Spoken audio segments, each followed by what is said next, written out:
The door of the Bristol ranch swung open before Inez Keene even knocked, and the man filling the frame looked at her split boot, the left one, where the sole had peeled away from the toe and flapped like a dying fish with every step she took, and said absolutely nothing. That silence was worse than laughter. That silence was worse than pity. Inez Keene had survived 6 weeks of train travel from Missouri, 3 days of stagecoach hell across the Nevada Territory, a swindle that left her with $4 and a stolen valise, and 45 minutes of walking the last stretch of road to Bristol Ranch in the high desert heat of June 1882, and she was not about to let one man's silence unravel her. She pulled her chin up. She straightened her spine. She looked Clement Bristol dead in the eye and said, "I am Inez Keene. I wrote you in April. I believe you're expecting me." He was not what she had pictured. His letters had suggested a dry, methodical man, careful sentence construction, measured punctuation, always closing with "respectfully yours," as if romance were a business contract. She had imagined someone older, thinner, perhaps bespectacled. Clement Bristol was none of those things. He was broad across the shoulders in a way that his dusty work shirt could not disguise, and he had dark hair going silver at the temples even though he couldn't have been more than 36, and his jaw looked like it had been carved out of the same red sandstone that formed the cliffs behind his property. He had clear gray eyes that missed nothing, and right now they were moving from her split boot to her travel-stained skirt to the bruise along her cheekbone that she had done her absolute best to hide with the brim of her hat. "I know who you are," he said. He stepped aside to let her in.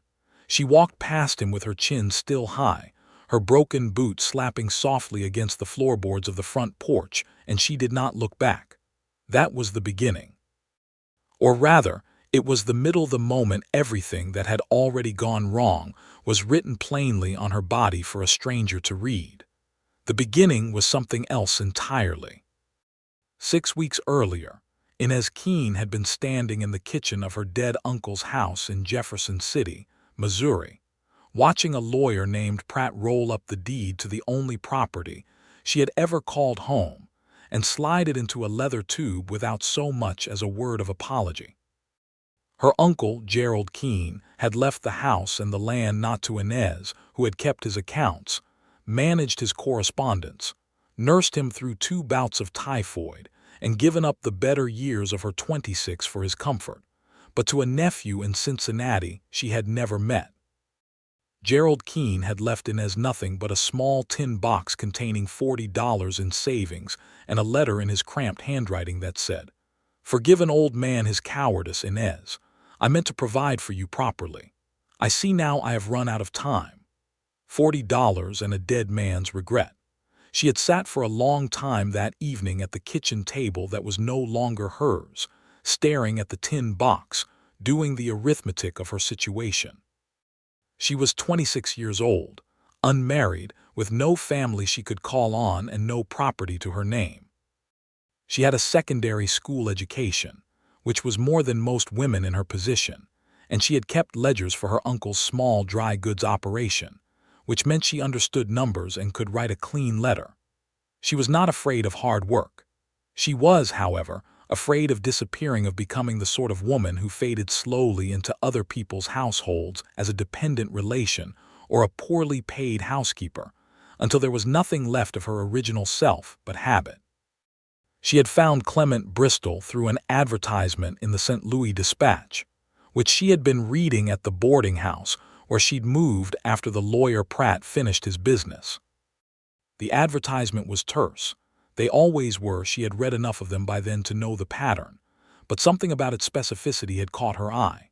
Most advertisements read like a list of requirements. Must be of sound constitution, Christian character, willing to relocate. Clement Bristol's read differently. It said, "Rancher in the Nevada Territory, 36 years, honest means, seeks a woman of practical intelligence and independent spirit who is not afraid of open country. I have no patience for dishonesty in any direction, including mine. I will tell you plainly what this life is and is not, and I ask you to do the same." She had folded the newspaper and stared at the ceiling for half an hour. Then she wrote him a letter. She told him the truth, as he'd asked. She told him she was 26 with no family, that she had been managing someone else's household and accounts for 8 years, that she was not skilled at the domestic arts that most men seem to want, that she could read and calculate and organize, and she would learn whatever else was required. She told him she was not given to sentimental expectations, but she had no interest in a purely transactional arrangement either, that she wanted a real marriage with real conversation, or she would rather not come at all. His reply arrived 3 weeks later. It said, "Your letter was the most honest thing I've read in a year. Come when you're ready. I'll have a room prepared." She was ready in 4 days. She did not have the luxury of time. The journey itself nearly broke her, and not in the ways she had anticipated. She had expected discomfort. The stiff train seats, the poor food at junction stops, the peculiar solitude of being a woman traveling alone in 1882, when every conductor and fellow passenger seemed to assign themselves a silent judgment on her life choices. She had not expected to be robbed. It happened at the stagecoach station in Winnemucca, Nevada, on the morning of her last leg of travel. A man with an easy smile and expensive boots had offered to watch her valise while she went to the station office to confirm her seat, and when she returned, he was gone. With him went her travel trunk, the one with her 2 good dresses, her winter shawl, and the small silver locket her mother had left her. The station agent was sympathetic in a way that accomplished nothing. The man with the expensive boots was described as a known opportunist who worked the stagecoach lines and was consistently 1 county ahead of whatever law was looking for him. She was left with the clothes on her back, $4 that she'd kept in her boot, and a bag with her sewing kit, her copy of Middlemark, and the tin of biscuits she'd bought in Elko. The stagecoach delivered her to the stop nearest Bristol ranch 3 days later, tired and dusty and furious with a peculiar cold fury that had nowhere to go. The driver gave her directions to the ranch and told her it was about a mile up the road, easy walking, he said, which turned out to be 45 minutes across hard-packed earth in the June heat. And by the time the ranch house came into view with its low adobe walls and its green-painted shutters and the 3 enormous cottonwood trees shading the front yard, the sole of her left boot had fully separated from the upper, which she discovered mid-stride on a patch of rocky ground and which had been slapping against her heel ever since. She had considered sitting down in the road and crying.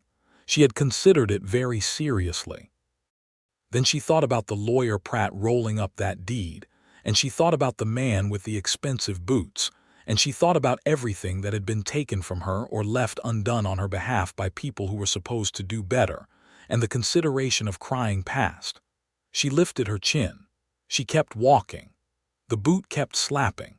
And then Clement Bristol had opened the door before she even knocked and looked at her split boot and said nothing. Inside, the ranch house was larger than it looked from outside. The main room was clean but not fussy. A stone fireplace, a solid table with 6 chairs, shelves of practical books and a few items that were purely decorative. A woman's choice that surprised her before she remembered he had been married. She had read between the lines of his letter enough to understand there was a history there that he hadn't offered and she hadn't asked about. A dark past was evident in the careful way he'd written around certain things, the way certain silences in his correspondence had edges. He showed her to a room at the back of the house, a small room with a real bed and a window that looked out onto the corral and beyond it the high desert stretching to the base of red cliffs. There was a washstand with a clean basin and a lamp on the side table and a hook on the wall with a folded blanket. "Supper's in an hour," he said from the doorway. "Water's in the kitchen when you need it." "Mr. Bristol," she said. He stopped. "I was robbed in Winnemucca. I want you to know that because I came with almost nothing, and I don't want you thinking I arrived at your door with only what I'm wearing because I'm careless or foolish." He looked at her for a long moment, those gray eyes reading her like he was trying to find the lie and couldn't. "I didn't think that," he said. Good, she said. I'll be down for supper in an hour. He left. She closed the door, sat on the edge of the bed, and allowed herself exactly 30 seconds of feeling the full weight of everything she was carrying before she breathed it out, stood up, and went to the washstand to clean her face. The bruise on her cheekbone was from the stagecoach she'd been thrown against the wooden frame when they hit a rut in the road outside Battle Mountain. It was yellow-green around the edges now, old enough to be fading, but still visible in the mirror. She studied it for a moment, then looked away. Supper was beans and salt pork and cornbread, and it was the best meal she had eaten in 6 weeks. She said so. Clement Bristol looked briefly startled, as if he wasn't accustomed to directness at his table, and then something at the corner of his mouth moved in a way that was almost a smile. "My foreman makes it," he said. "Rodrigo. He'll be in tomorrow morning. There's also a girl who comes 3 days a week for the laundry and heavy cleaning. Her name is Maria. Beyond that, it's just the ranch hands, and they eat in the bunkhouse." "How many hands?" "4 full-time, 2 more in calving season." "How many cattle?" He set down his fork and looked at her more carefully. 412 head last count." "Why?" "Because I want to understand what I'm walking into," she said. "You told me in your letters you have honest means.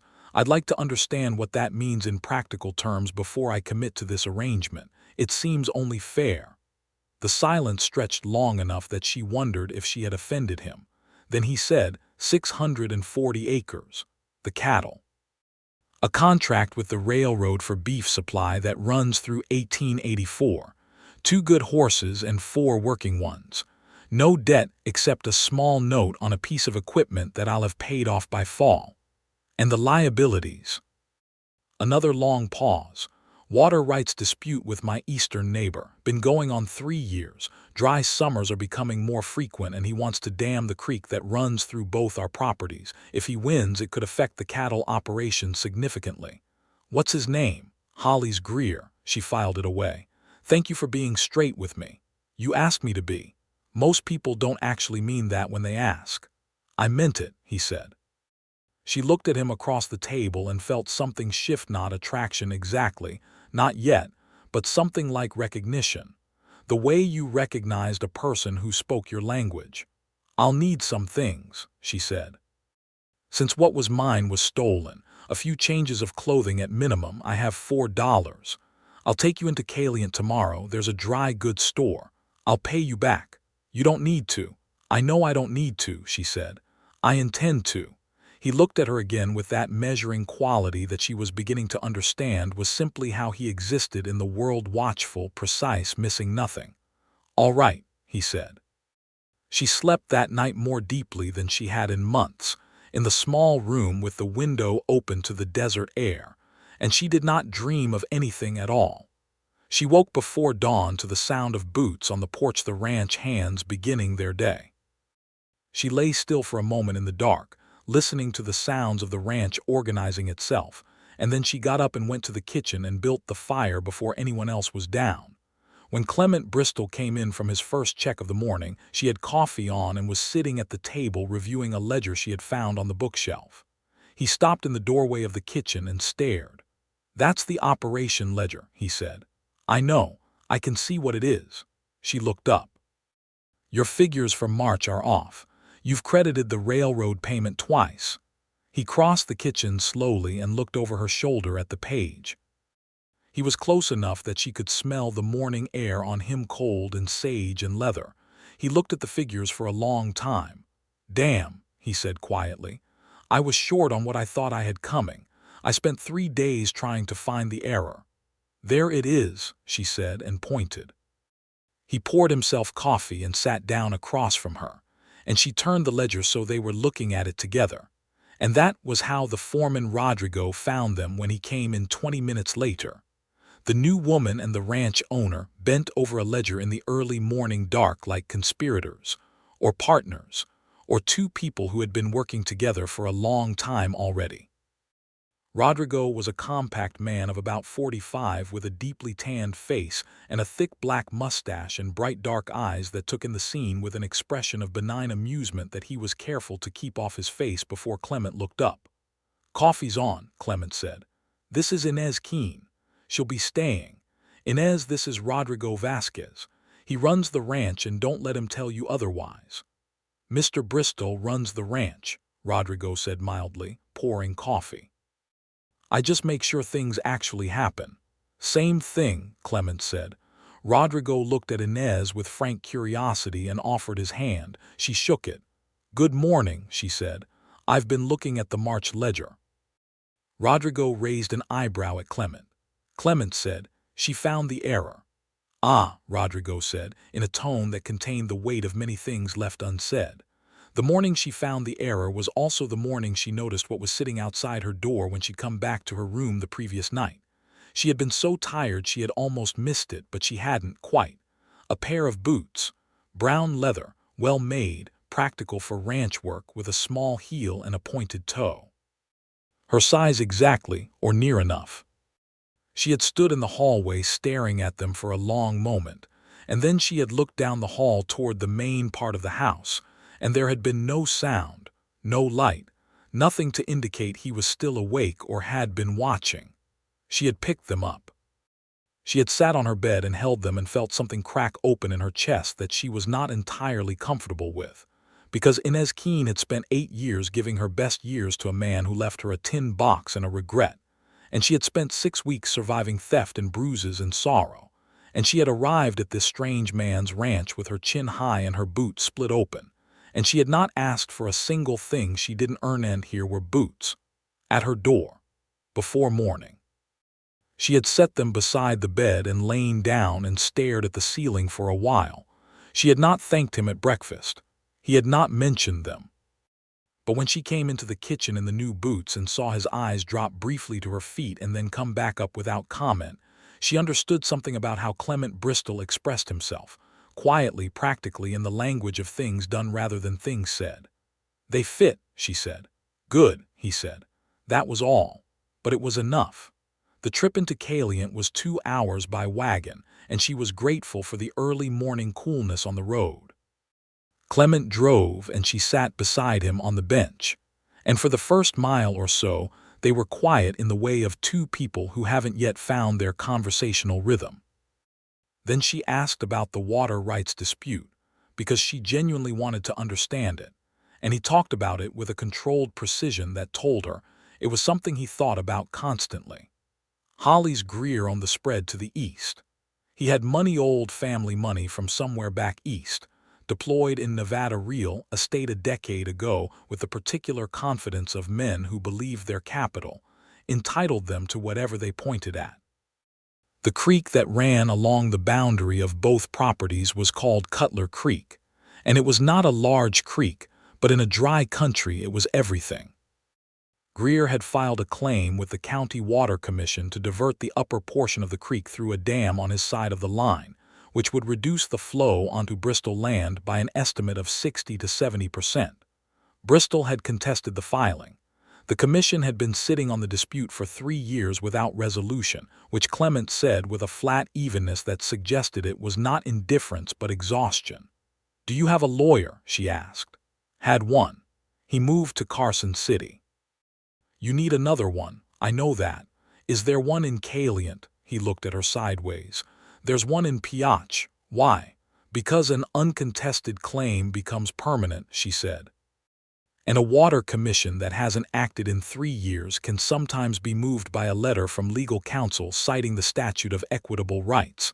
My uncle was a dry goods man, but he owned property, and I helped him with a boundary dispute once." Clement looked at her for long enough that she wondered if he was going to tell her it wasn't her concern. "You helped with a boundary dispute." "I wrote the letters," she said. "My uncle signed them." The difference was his name on the page, not the argument itself. He turned back to the road. After a moment he said, "I'll send to Piotch." "I'll write the letter if you want," she said, "but you should tell me the details." "Why would you do that?" She looked out at the desert moving past them, the pale brown earth and the silver sage and the distant hills shaking in the morning heat. "Because it affects the ranch," she said, "and I am apparently going to be a part of the ranch." The silence that followed was not uncomfortable. It was, she thought, the kind of silence that was actually a form of conversation.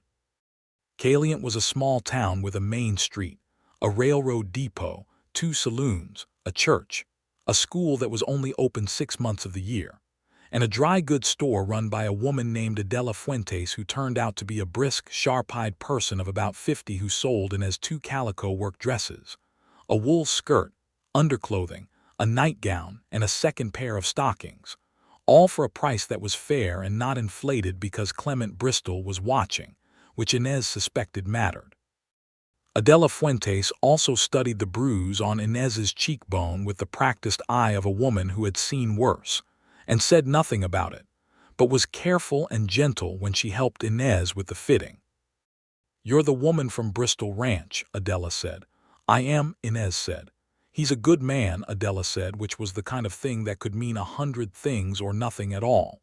"His wife was from Prescott. Her name was Catherine." Inez waited. "She died 3 years ago," Adela said. "Fever, it was very fast. He didn't speak to anyone for 6 months." Inez absorbed this. The dark past she had read in the spaces of his letters had a name now, and a shape: grief, which was perhaps the most honest reason a person could have for being guarded.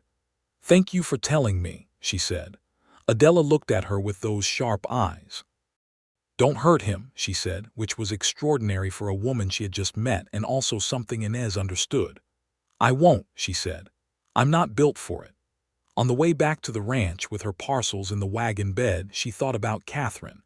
She thought about what it meant to love someone enough that their absence made you silent for 6 months. She had not loved her uncle. She had honored him, served him, done her duty by him, but she had never loved him. She had not loved anyone that way. At 26 in 1882, with the kind of life she'd led, love had been something that happened to other women in other circumstances. She was beginning to understand, somewhere in the architecture of her carefully managed interior, that she was interested in whether it could happen to her. She did not say any of this to Clement. Instead, she told him about the letter she wanted to write to the lawyer in Piach, and they spent the rest of the ride working through the argument. The weeks that followed were a study in gradual discovery. She learned the ranch the way she had always learned things, by paying attention and asking direct questions of anyone who would answer them. Rodrigo was her best source. He had worked for Clement for 7 years and knew the land the way he knew his own hands instinctively, without needing to look. He taught her which water sources were reliable and which dried up in August, where the cattle gathered in afternoon heat, what the early signs of a sick animal looked like, how to read the sky for weather that was coming 3 hours out. She was not going to become a cowhand, she understood that, but she understood that this land was the whole of what they had, and she wanted to understand it. She also kept the ledgers. This she did methodically, setting up a weekly accounting system that tracked expenditures, income, and projections in a format she'd learned from watching her uncle navigate crop prices and supply costs. Clement came to review them on Sunday evenings, and the first time he sat down with her corrected system and worked through it, he was quiet for a long time before he said, "This is better than what I had." "It tracks projections separately from actuals," she said. "So you can see where you're running over before it becomes a problem." He nodded slowly. "Did you set up the notation for the railroad contract separately?" "It needs its own column," she said. "It's a fixed-term obligation with defined delivery dates. If you bury it in general income, it obscures the seasonal variance." He looked at her. "Where did you learn to think like this?" "From necessity," she said, "and 8 years of other people's accounts." He was quiet again. "Then, you've been keeping accounts since you were 18. "Since my uncle's eyesight started failing, which was when I was 17. But I officially took over the ledgers at 18, yes." "That's young." "It was necessary," she said again. He turned back to the ledger, and she watched his face as he worked through the figures. The slight furrow between his brows, the way his jaw tightened when he found something he didn't like, and the way it released when the numbers resolved. He had a very expressive face for a man who spoke so carefully. That evening, it was a Sunday in late June, and the heat had broken early, and the air coming through the open windows was warm but not punishing. He asked her to sit on the porch with him after the ledger review, and she did. And they watched the sky go from blue to purple to the particular deep indigo that she had never seen before Nevada, and which was becoming one of the things she loved about this place. The stars came out in numbers that still shocked her. She had grown up in a city, and here the sky was so full of light that it felt personal, like a conversation. "Can I ask you something?" he said. "Yes." "The bruise on your face, was that the stagecoach?" She had been half expecting this. He had been letting it sit for days, she'd noticed, waiting for the right moment or the right opening. "Yes," she said. "A rough stretch of road outside Battle Mountain. I hit the frame." He was quiet for a moment, then, "Not a person." "No," she said, understanding what he was actually asking. "Not a person. I would have told you if it was a person." "I believe you," he said. "Good." Another pause. The desert made its nighttime sounds, insects, the distant call of something she still couldn't identify, the low moan of the wind through the cliffs. "Catherine's cousin came through last spring," he said. It seemed unrelated, but she understood it wasn't. "Told me I should consider marrying again for the sake of the ranch. Told me I should find someone suitable, a beat." I didn't know what suitable meant, and I didn't ask him. "What did you decide it meant?" she said. He looked at the stars for a long time. "Someone who wouldn't feel like a replacement," he said finally. She was herself. I couldn't have another person who was trying to be that. I needed someone who was entirely something else." Inez considered this. "I am entirely something else," she said. "I know," he said. There was something in his voice that had not been there before, something warmer and more uncertain, which from this man was the equivalent of a declaration. She felt the warmth of it travel somewhere deep and settle. They sat on the porch until the stars were fully brilliant and the air had gone cold, and neither of them moved to go in, and she did not know exactly when his shoulder came to rest lightly against hers, or when she stopped noticing the space between them. But at some point there was no space, and the stars burned on overhead, and the desert was quiet. The letter to the lawyer in Piace man named Aldous Ferris produced a response within 2 weeks. He agreed to take the water rights case on a retainer that was within the bounds of what Clement could manage, and he said the argument about equitable rights that Inez had outlined in the letter was, in his words, "more carefully considered than most legal filings I have seen from actual lawyers." He asked if she had legal training. Clement read this aloud at breakfast and looked at her with an expression she was beginning to recognize as the look he wore when she had surprised him, which was a kind of quiet pleasure that lit the gray of his eyes from behind. "Tell him no," she said. "But tell him I will write the supporting documentation if he can send me the relevant statutes." "You're going to write the legal documentation," Clement said. "He'll review it and put it in proper form," she said. "I'll provide the argument." Rodrigo, who was eating at the far end of the table and had learned to follow these conversations with the demeanor of a man watching a very good chess match, said, "I think she should do it," and went back to his eggs.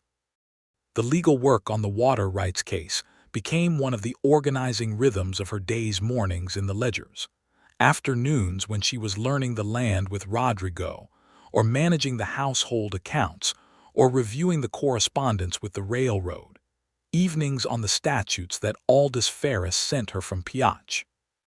She found she had an aptitude for legal reasoning, or perhaps it was just the same aptitude she had for accounting, the identification of structure in complex systems, the ability to hold multiple variables in mind simultaneously and trace the lines between them. She also found that the work grounded her in the ranch in a way that was important. She was not a passenger here. She was not a dependent. She was contributing something real, and the contribution was recognized, not just by Clement, who was careful to acknowledge it, but by Rodrigo and by Maria, who came for the laundry and had a quick, observant quality that reminded Inez of herself, and even by the ranch hands who had initially been uncertain about her, but came around when she proved she had no interest in managing them or commenting on their habits. One afternoon in early July, she was in the corral with Rodrigo, who was showing her the points of a horse, the chest, and the barrel and the withers, when she looked up and saw Clement watching from the fence. He was leaning against the top rail with his arms crossed and his hat pushed back, and he was watching her with an expression she had not seen on him before. It was unguarded. He had not seen her notice him yet, and so the expression was fully present, something attentive and tender and a little bewildered, like a man looking at something he had not expected to find. She looked away before he could see her looking, but the image stayed. That evening after supper he asked if she would like to see the eastern boundary of the property where the creek ran. She said yes. They rode out in the long evening light, her on a steady mare named Biscuit that Rodrigo had declared appropriate for someone still finding their legs, which Inez accepted without pride because she was, in fact, still finding her legs on a horse. The creek was small. In the drought of the Nevada summer it was barely more than a clear thread over red gold stones, but it was real, and the sound of it in the hot air was something close to miraculous. Cottonwood trees leaned over it, the same kind as in the front yard of the ranch house, and the shade they threw was cool and deep. "Greer wants to dam it about half a mile upstream," Clement said. They had dismounted and the horses were drinking, and Clement was standing at the water's edge with his hands in his pockets, looking upstream with an expression that was not quite anger but was something just as serious. Once he dams it, what comes through to us would depend entirely on his management of the reservoir. In a dry summer, he'd keep it for himself. "He can't legally do that," Inez said. "Not under the doctrine of prior appropriation. You were here first." "My water usage was here first," he said. "That's what Ferris needs to establish." "We have the land deed dates," she said. "And I found a reference in your records to a letter from 1872 authorizing the original water usage for the cattle operation. It's in the back of the second ledger book, tucked inside the cover. I found it by accident." He turned from the creek and looked at her. "That letter is still there, folded up inside the cover, yes. I recognized what it was and left it for you to find, but I wrote down the date and the signatory in my notes." He was quiet for a moment. The water moved over the stones with a soft, constant sound. "That letter predates Greer's purchase by 4 years," he said. "I know," she said. "I'm going to include it in the filing." He looked at her for a long time across the small space between them, and the evening light was going golden, and the cottonwoods were moving in the hot breeze, and she thought she had never in her life felt so present in a moment, so fully inside her own skin, in a specific place at a specific hour, without the sense of waiting for something to begin. "Inez," he said, and stopped. "What?" "I don't know how to say this without it sounding like a business calculation," he said, "and I want to say it cleanly." She waited. Clement Bristol was a man who chose his words with the same care he gave to everything, and she had learned to give him space. "When I placed that advertisement," he said, "I told myself I was looking for a practical arrangement, someone to help with the correspondence and the accounts and to be here. I told myself I had made my peace with the idea that it would be a practical thing." "Yes," she said.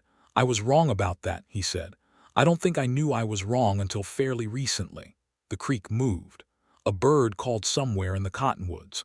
"How recently?" she said, because she wanted to hear him say it. "The morning I found you in the kitchen with the ledger," he said. "You'd been here 12 hours. You'd found an error I'd been looking for 3 days. And I stood there with my coffee and I thought." He stopped, looked at the water. "I thought, she is remarkable, and I thought, I am in trouble." Something opened in her chest, not cracked this time, but opened, like a door swung wide. She had been keeping herself carefully contained, managing her own growing feeling the way she managed everything, with structure and discipline and the practical maintenance of appropriate expectations. She had been afraid to name what was happening, because naming it made it real and real things could be taken away. But he was standing at the edge of a creek in the Nevada territory in the last of the July light, telling her he was in trouble because she was remarkable and she was 26 years old and had earned the right to something real. "I have been telling myself something similar," she said, "since the boots." He looked at her. "At my door," she said. "I want to thank you the next morning, and I couldn't find the right words for what it felt like to find them there, so I said they fit. But that was not what I meant." "What did you mean?" he asked, very quietly. "I meant that it was the first time in a very long time that someone had seen something I needed and simply provided it," she said. "Without being asked, without calculation, I didn't know what to do with that." He moved toward her slowly, the way you moved toward something you were afraid of startling, and he stopped just in front of her and lifted one hand and very gently touched the side of her jaw, avoiding the fading bruise, and she stood still and let the warmth of his hand tell her everything the words had been working toward. "Is this all right?" he said. "Yes," she said. He kissed her. It was careful at first, the same deliberateness that characterized everything he did, and then it was less careful, and she understood why, because she was not careful either, not anymore. And the creek made its quiet sound, and the horses stood patiently, and the evening went fully golden around them. They rode back to the ranch in the last of the light without saying much, but the silence was a different kind of silence now. It was a silence with warmth in it. She did not sleep as readily that night. She lay in the room that she had come to think of as hers, and looked at the stars through the window, and thought about what it meant to make a decision with your whole self, rather than just your practical mind. She had made so many practical decisions. She had managed so many contingencies. And now here was something that was not practical at all, something with a pulse to it, something that had found her when she had arrived at this strange man's door with her chin high, and her only defense her own will, and she was going to hold on to it with both hands. The water rights case took on new urgency when, 3 weeks later, Hollis Greer paid a visit to the ranch. He arrived on a Thursday morning in a good buggy with a matched pair of bays, and a man riding behind him who was not dressed like a ranch hand, too clean, too watchful, the kind of man who was paid to stand where trouble might come from. Greer himself was a thick man of about 50 with a red face, and the manner of someone who had spent so long being indulged by his money that the muscle for genuine negotiation had atrophied completely. Inez was in the main room working on the legal documentation when she heard the buggy, and she stayed where she was, making no particular point of moving or not moving. Clement went out to meet them. She could hear the conversation through the open window. Greer's opening was a performance of affability. "How was the herd? Good summer. Here you've had a new arrangement at the house." Then the affability ran out, and he said plainly that he wanted Bristol to withdraw the water rights contest. He said it would be easier for everyone. He said the commission was going to rule in his favor eventually, and there was no point prolonging the inevitable. "The commission hasn't ruled," Clement said. His voice was level. "They will. That's their business, not yours." A pause. Inez could picture Greer's expression shifting from performed friendliness to something harder. "I have an offer," Greer said. "I'll compensate you for the water reduction." "A fair figure." "There's no fair figure for destroying the ranch," Clement said. "Destroying." Greer made a sound that was half laugh, half contempt. "You're being dramatic, Bristol. You're welcome to come look at my engineering plans. The flow will be manageable." "In a wet year," Clement said. "And in a dry year, when you're managing the reservoir, what comes through to me will be whatever you decide is sufficient." Greer said nothing. "That's what I thought," Clement said. "I won't be withdrawing the contest." Greer's voice went flat. "You're making this harder than it needs to be."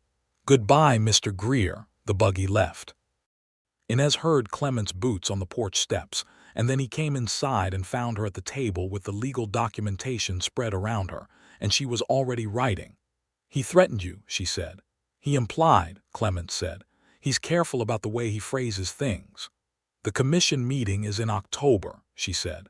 "The filing has to be complete before the end of August.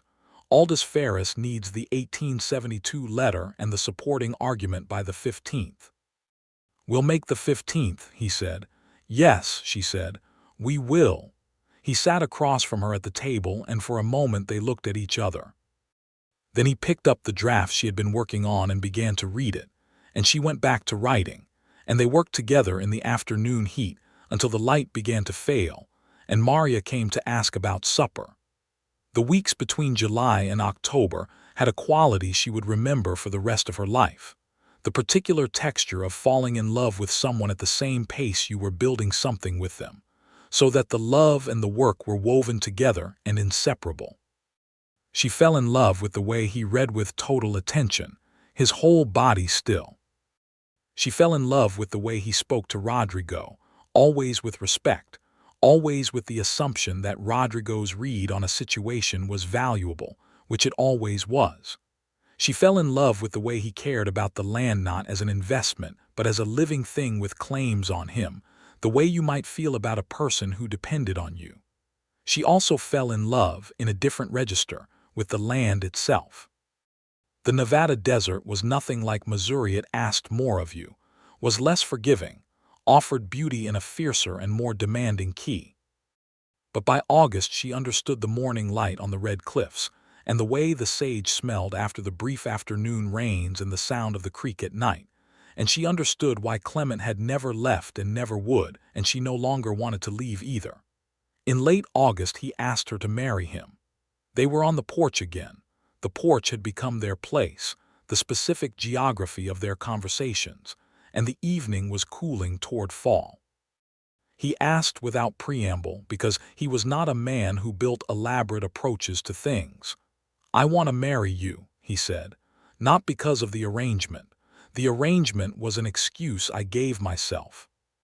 I want to marry you because I love you and I want to spend the rest of my life talking to you and working alongside you and watching you do things that I did not know a person could do." She breathed.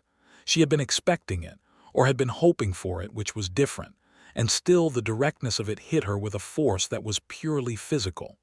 "Yes," she said, "I want that too." He reached across and took her hand and held it, and they were quiet for a long time in the good way, the way of people who have said the important thing and can now rest in having said it. They were married in Clement in September, with Rodrigo and Maria and Adela Fuentes and Aldous Ferris, who had come down from Piach for the Water Commission filing and stayed the extra day, as their witnesses.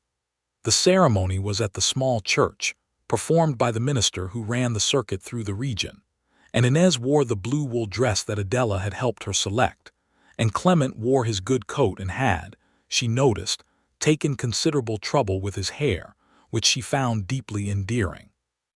He put a plain gold ring on her finger. She looked at it afterward, turning her hand in the light.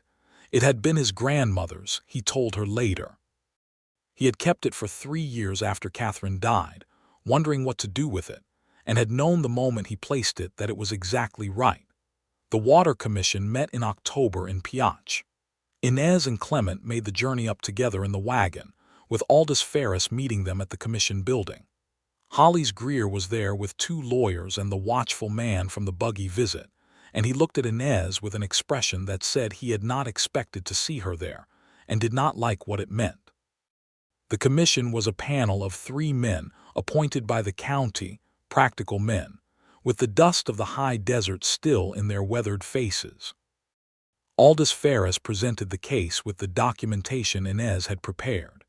The 1872 letter establishing prior appropriation, the hydrological analysis of the creek flow that she had assembled from the records of 3 separate years, the legal argument about equitable rights under Nevada water law, the projection of what a 60% reduction would mean for the cattle operation.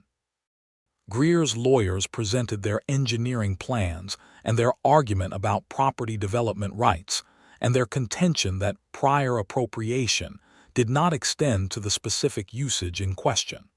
The commission deliberated for 2 days. Inez and Clement stayed in Piach at the hotel, which was small and somewhat Spartan, and they walked in the evenings in the high cold air of October at altitude, and she told him about her father, who had died when she was 12, which was something she rarely told anyone, and he told her more about Catherine told her the full story, the way she had come to this country from Prescott with her own kind of spirit and her own kind of fierceness, and how her absence was a specific shape in his life that had never completely closed but had, he said, looking at Inez with those clear gray eyes, gradually been joined by something that was not a replacement but was its own entire country. She understood what he meant. She had not replaced her own grief or her own long years of managed survival. She had added to them, built alongside them, and what had been added was warm and full and entirely present. The commission ruled in their favor. Prior appropriation established, equitable rights upheld, Greer's dam application denied.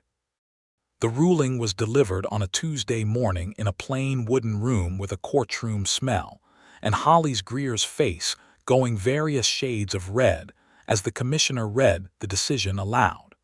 One of Greer's lawyers whispered something in his ear.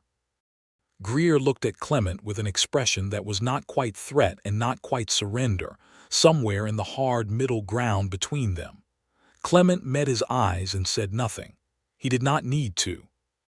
Afterward, on the street outside the commission building, Aldous Ferris shook both their hands and told Inez that her documentation had won the case, and that if she ever wanted to study law, he knew a judge in Carson City who was of the progressive opinion that the profession was not inherently limited to men.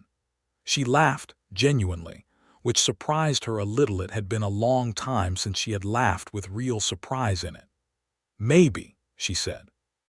On the road home to the ranch, with the Nevada sky enormous overhead and the sage turning silver in the October light, she felt something settle in her like a keystone dropping into place.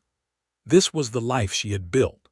This was the life she had arrived at with $4 and a split boot and her chin held up, and she had built it out of her own work and her own mind and the specific luck of finding a person who saw those things clearly. She reached over and put her hand over Clement's on the reins, and he turned his palm up and laced his fingers through hers and drove like that, one-handed and unhurried, all the way home. The winter of 1882 into 1883 was the first winter Inez had ever spent in the high desert, and it was different from everything she had imagined. She had expected brutal cold. She got cold, certainly, but what she had not expected was the beauty of it. The way the frost made every grass blade into something crystalline. The way the sky in January was a color of blue that had no equivalent. The ranch gathered itself inward in winter. The long evenings centered on the fireplace in the main room, the household contracting to its essential warmth. Rodrigo stayed on through winter. He always did. He had quarters near the barn, and the 4 ranch hands came and went with the season, 2 of them wintering in Clement, 2 staying in the bunkhouse. The cattle were moved to the lower pasture where the creek kept the ground from freezing solid, and the work of winter was the maintenance work, the repair of fences and equipment, the care of the horses, the accounting and planning for the year ahead. Inez found herself deep in the planning, almost without deciding to be. She developed a 3-year production schedule for the cattle operation based on the railroad contract and a projected renewal, and she put it to Clement over a series of evenings, working through the numbers at the kitchen table, with the lamp turned up. He challenged her on certain assumptions, the price projections particularly, because he had more experience with the railroad negotiators than she did, and she revised and brought the revised version, and they argued through the revisions with the productive intensity of 2 people who respected each other's intelligence enough to disagree out loud. By February, she discovered she was carrying their child. She had suspected for about 2 weeks before she told him, not from any anxiety about his reaction but from her own habit of wanting to be sure of something before she said it. She told him on a Sunday morning when the snow had come in the night, a rare, deep snow for the Nevada high desert, and the world outside the windows was white and still. She said it plainly, the way she said most things. "I believe I am going to have a child." He went very still. She watched his face move through something she could not entirely read, surprise, certainly, and something else that was deeper and more complicated, and then it resolved into an expression that was so full of tenderness that she felt the back of her eyes sting, which was not an experience she was accustomed to. How are you feeling?" he said. "I feel fine," she said. "I'm tired in the afternoons, which is inconvenient, but otherwise fine." "Inez." "I know," she said. "I know what you're going to say." What am I going to say? You're going to say you're very glad, she said, and that you love me. And possibly something about the room at the back of the house and whether it needs to be changed.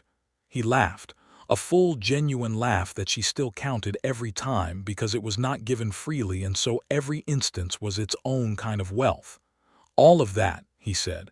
In that order. It's a good order, she said. He crossed the kitchen and put his arms around her and held her with a careful, specific tenderness, and she turned her face against his shoulder and let herself be held, which was something she was still learning, the permission to receive care, the ability to rest in someone without the fear that it was about to be taken back. I'm glad too, she said quietly. The pregnancy was uncomplicated. The nearest doctor was in Piach, which was a half-day's journey, but there was a midwife in Clement named Esperanza Reyes, who had delivered most of the babies in the area for 20 years, and she came to the ranch in April to meet Inez and establish the arrangement. Esperanza was a tall, angular woman with iron-gray braids and hands that looked powerful enough to manage anything, and she and Inez liked each other immediately with the particular recognition of two practical women who didn't waste time. Spring brought the ranch back to full activity. The calving season, which was the most demanding period of the year, with the full complement of hands needed and the work starting before dawn and often running past dark. Inez organized the household to support the expanded operation, managing the food supply and the schedule with the efficiency she brought to every logistical problem. She was also, by May, visibly pregnant and still working on the accounts, and the ongoing correspondence with Aldous Ferris about the water rights ruling. Greer had filed an appeal, which Ferris had described as optimistic on his part, and annoying but manageable on ours. Holly's Greer's appeal was denied by the county court in June, which was the same week their son was born. The birth was on a warm June morning, and Esperanza Reyes managed it with calm authority, and Clement stayed in the house in the main room, not quite able to sit still, which Rodrigo later told Inez with quiet amusement involved a significant amount of pacing, and at least one incident where he nearly took the door off its hinges by mistake. When Esperanza brought him in to meet his son, he stood in the doorway looking at the small person in Inez's arms with an expression that was beyond what words were designed to carry. "Come here," Inez said. He came and sat on the edge of the bed and looked at the baby, dark-haired, red-faced, already making strong opinions known about the volume of his own voice, and she watched Clement's face do something she had never seen it do, which was to open completely, every guard and every careful construction down, nothing between the man and the feeling. "He looks furious," Clement said, his voice rough. "He comes by it honestly," she said. "What do you want to name him?" They had discussed names. She was not a person who avoided planning for contingencies and had settled on a short list, 2 for a boy and 2 for a girl. They had not decided between them. "Thomas," Clement said, "for my grandfather." She had not heard about the grandfather, but she said, "Tell me about him." He did, right there with the baby between them and the morning light on the walls of their room, the story of Thomas Bristol, who had come west from Virginia in 1848 with a mule and a box of tools, and had built the first structure on this land with his own hands. She listened to the whole story and felt the weight of the thread she had joined, the line of people who had been here before her and the line that would extend forward from this room, from this morning, from this child who was going to have strong opinions about everything. "Thomas Keene Bristol," she said. Clement looked at her. "Keene," he said. "My name," she said. "I would like it to carry forward." He said, "Yes," and it was a whole sentence. The first year of Thomas's life was the fullest and also the most physically demanding period of Inez's life on the ranch. The baby was robust and vocal and deeply interested in everything, and managing him while managing the accounts and the correspondence and the household required a reorganization of her time that she approached with characteristic precision. She moved her accounting work to the early morning, before Thomas woke, And she developed a system for the correspondence that batched tasks efficiently. And she hired Maria on a full-time basis, which was good for everyone involved because Maria was enormously capable and had been underutilized at 3 days a week. Hollis Greer, his appeal finally exhausted, sold the Eastern spread in the fall of 1883 to a ranching family from Utah named Callaway, who turned out to be decent neighbors with no interest in water wars. The Cutler Creek ran clear and unobstructed through 2 properties now at peace with each other, and Inez added a note to the ranch ledger. Water rights dispute resolved, October 1883, permanent. That winter she and Clement had the kind of long evenings she had come to love most. The fireplace, Thomas sleeping in his cradle that Rodrigo had made from pine and iron, the lamp between them and the books and the accounts and the plans. He was teaching himself to play the harmonica, which was less successful than his other endeavors, but no less earnest. She read to him sometimes from her Middlemark, which she had carried across the country in her bag and which had survived everything, and he listened with his eyes closed and his face relaxed in a way she rarely saw during the day. "You know every word of it," he said one evening when she had kept reading past the spot where she'd stopped the previous night without looking at the page. "Most of it," she said. "I read it many times in Missouri. It was the kind of book I needed." Why that kind? She thought about it. Because Dorothea makes decisions with her whole self, and the story doesn't punish her for it, she said. I needed to know that was possible. He looked at her from across the firelight with the specific expression she had come to think of as his most honest face. No performance, no management, just the man. "Do you feel punished?" he asked. "No," she said, and meant it absolutely. "I feel like I arrived somewhere I did not expect to find." "Is it good?" "It is the best thing I have ever found," she said. He reached across the space between their chairs and put his hand over hers, the way she had put her hand over his on the reins on the road home from Piach, a gesture that had become their own private vocabulary, the hand that said, "Here, yes, I am with you." By 1884, the railroad contract was renewed, and she had negotiated it. She, Inez Bristol, had sat across from the railroad representatives in their office in Clement and presented the terms of the new agreement with the supporting production data in a bound report that she had prepared, and she had walked out with a contract 2% more favorable than the previous one, which Clement had said was the best rail negotiation the ranch had seen in 10 years. And Rodrigo had said, "I told you," to someone unspecified with great satisfaction. Aldous Ferris, who had become something of a regular correspondent and an occasional visitor, wrote that he had spoken to the judge in Carson City about Inez's legal aptitude, and that the judge had said the bar examination in Nevada was open to any citizen of good character, and the fee was manageable. Inez read this letter on the porch with Thomas on her knee, the boy now 18 months old and deeply committed to dismantling whatever he could reach, and she thought about it for a long time.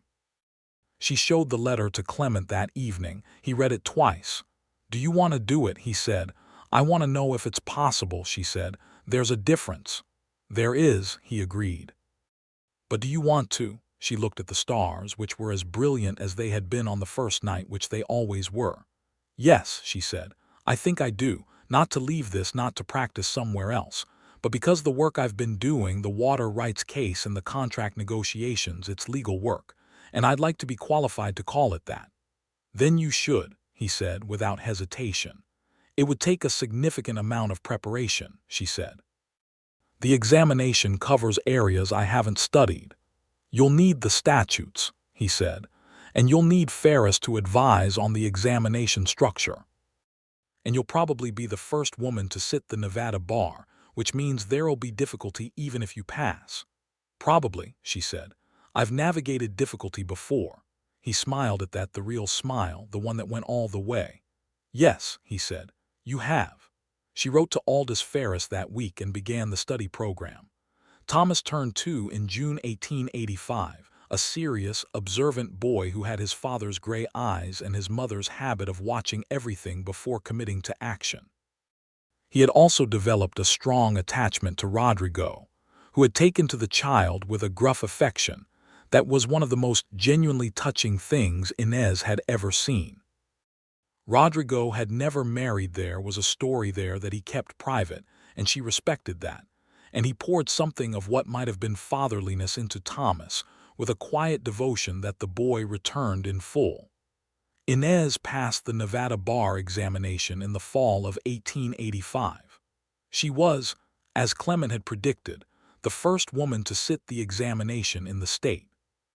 The process of being permitted to sit it at all had involved a letter-writing campaign. Aldous Ferris, Clement, the judge in Carson City, and Inez herself writing with calm, specific, legally grounded arguments for the right of a woman of legal age and good character to present herself for examination under the existing statute.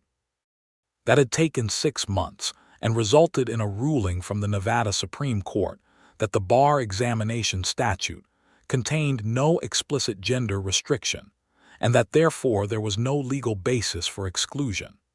She had sat the examination in Carson City in September with 23 men ranging from 20 to 55, and she had been the only woman in the room.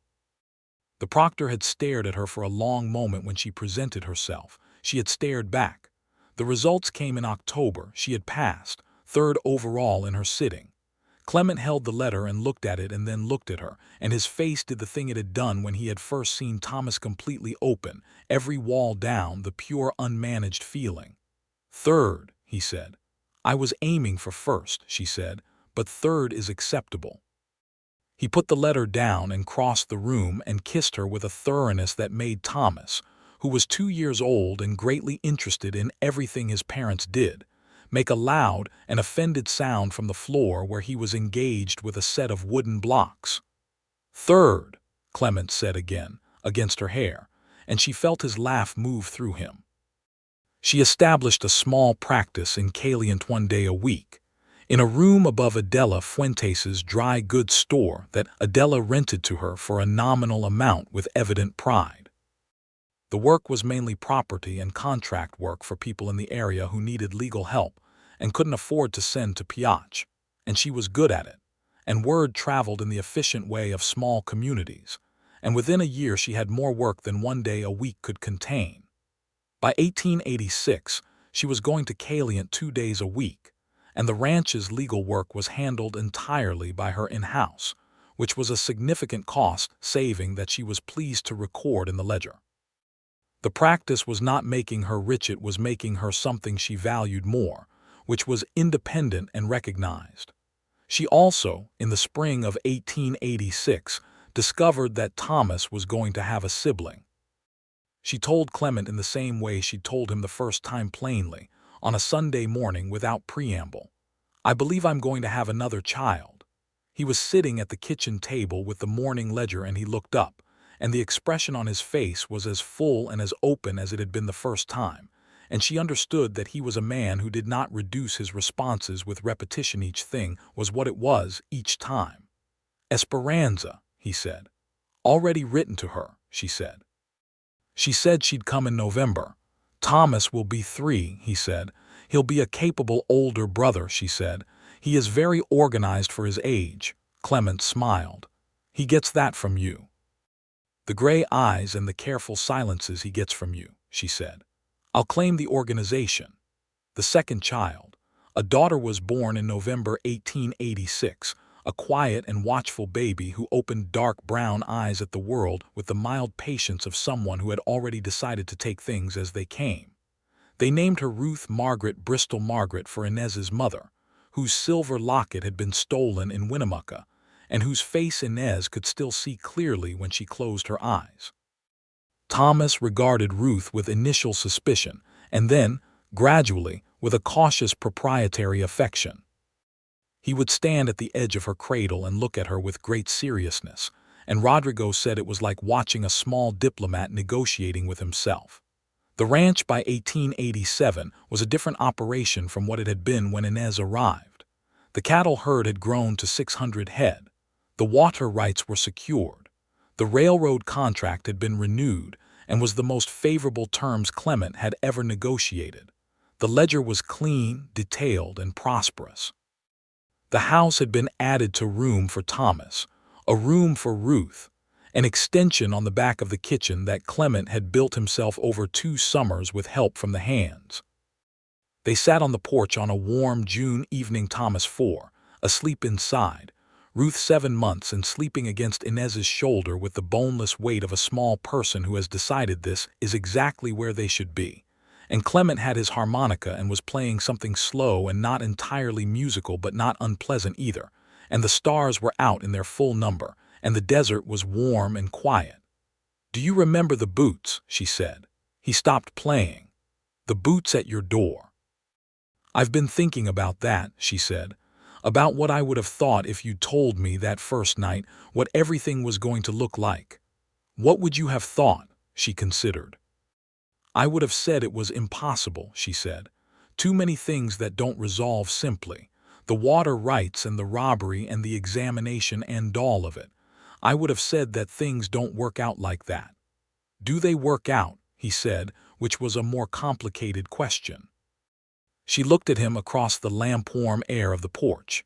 This man who had put boots at a stranger's door in the dark and said nothing about it in the morning, who had sat with her over ledgers and statutes and railroad contracts, and never once suggested that any of it was too much or too unusual or not what he'd bargained for, who had held her in a kitchen on a snowy morning when she told him they were going to be parents, and who had wept quietly in a room in Piatch when he told her about Catherine, trusting her with his most private grief, who had kissed her at the edge of Cutler Creek in the July light as if he had been looking for exactly her yes, she said. They worked out. He reached over and touched her hand, the same gesture, the palm turned up, the fingers lacing through, and Ruth slept on against her shoulder, and somewhere inside the house, Thomas made a sound in his sleep that was not quite a word, but was full of some small child's dreaming. And the harmonica sat in Clement's other hand, and neither of them needed it to be anything more than it was. Inez Keene, Bristol, who had arrived at a stranger's ranch with her chin held high and her boot split open, and $4 to her name, who had written a letter asking for honesty and received it, who had built a legal practice in a room above a dry goods store, and argued water rights before a county commission, and passed the Nevada bar examination third in her sitting, who had named her son with her own name folded into his, and watched her daughter open calm brown eyes on a world that was hard and beautiful in equal measure. She was home. Not in the way that home had once meant to her, the managing of someone else's space, the careful, invisible presence in another person's life. Home in the way that she had never entirely believed in but had never entirely stopped hoping for, a place that was hers because she had built it, with the specific person she had chosen, doing work that was her own and mattered, in land that had taken her in with the particular fierceness of open country that asks everything of you and gives you everything in return. The stars burned on. The desert breathed its slow, warm breath. Clement's hand was warm over hers. "I love you," he said. "I know," she said. "I love you too." Ruth stirred on her shoulder, the small body reorganizing itself in sleep, and settled again. The lamp burned low. In a while they would go in and put the baby in her cradle and check on Thomas and bank the fire and climb the stairs to the room that was theirs, with the window that looked out on the corral and the cliffs and the stars. But for now they stayed on the porch in the warm Nevada night, and the silence between them was full of the years that had passed, and the work that had been done, and the love that had grown through all of it, the way water finds its way through stone, slowly, inevitably, reshaping everything it touches into something new. There was, in the end, nothing dramatic about happiness. She had expected, when she was younger and harder, that if it came it would announce itself loudly, a clear, decisive moment that said, "Here, this is it. This is the thing you were waiting for." Instead, it had arrived the way the best things arrived. Incrementally, practically, in the language of boots at a door and ledgers corrected and letters written and hands held on the long road home. She had arrived at the ranch with her chin high and her boots split, and now she had boots that fit and a home that was hers, and a man who had seen her clearly from the first moment and never once looked away. That was enough. That was everything. That was more than she had known to ask for, and far less than she intended to give back. The night settled around them, and the desert and the stars, and Inez Bristol held her daughter and held her husband's hand and breathed.